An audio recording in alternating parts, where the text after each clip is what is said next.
Hi guys, it's John back again with a model final reveal video. Today we're looking at the Hasegawa MT5 1/72nd scale model kit of the Grant Mark 1 medium tank. Now if you remember a while back I did a build project on MT4, which was the Lee tank that Hasegawa produced, and this is basically the same kit but with a Grant turret instead of a Lee turret. The Grant turret had the elongated rear bustle section to the turret, and it also had a much lower profile commander's cupola. It was basically a hatch in the top of the turret, but everything else about the tank is actually a Lee tank. So yeah, I did this kit in desert colours for the Western Desert around circa 1942, and the Grants were actually stockpiled in readiness for El Alamein, and this was the main tank used by the armoured divisions of the 8th Army during the Western Desert for the El Alamein campaign, the Sherman really arriving slightly too late to be of any significant numbers in that campaign.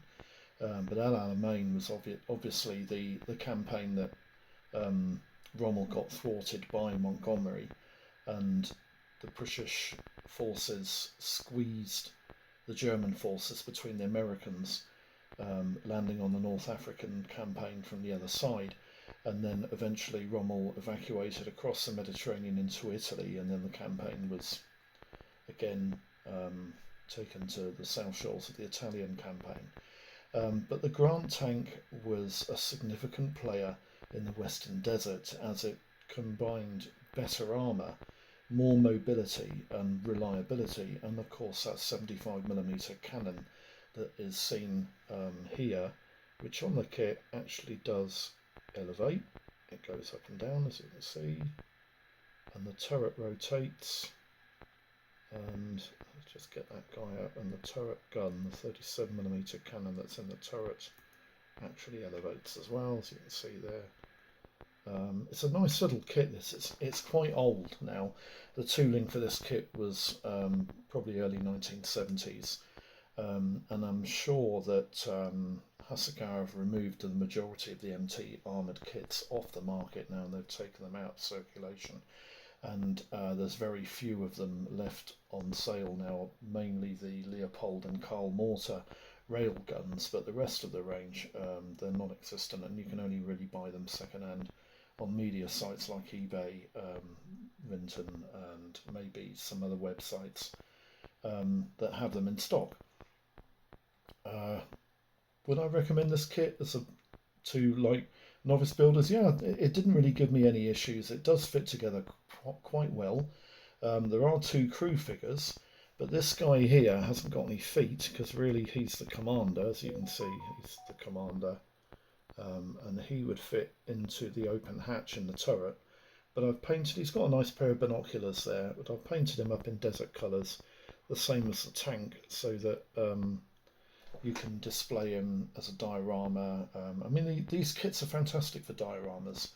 They're about £10 to buy, although some of them, like the Grant tank here, a lot of people seem to want 40 quid for them because they're a little bit rarer.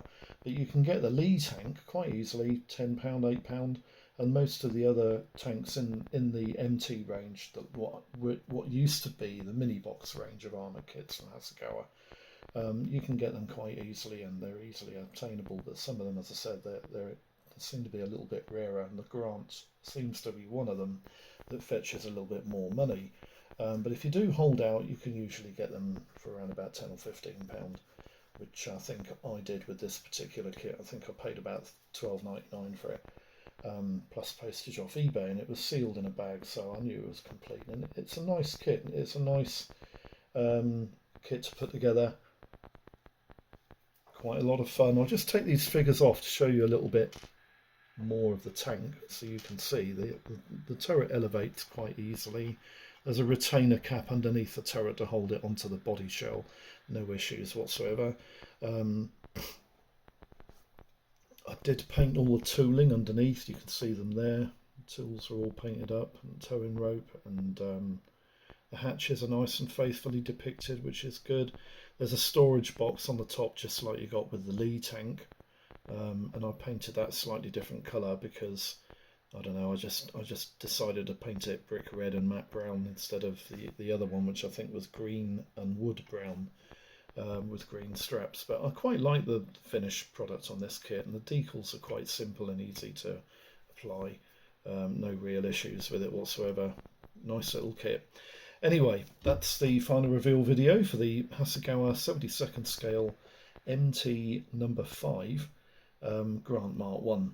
I hope this video has been of some use. If you have any queries, questions, just pop them in the comments boxes and I'll try and get back to you as soon as I can. I hope your video projects are all running smooth, and I'll see you for the next one. Thanks for tuning in. Bye bye.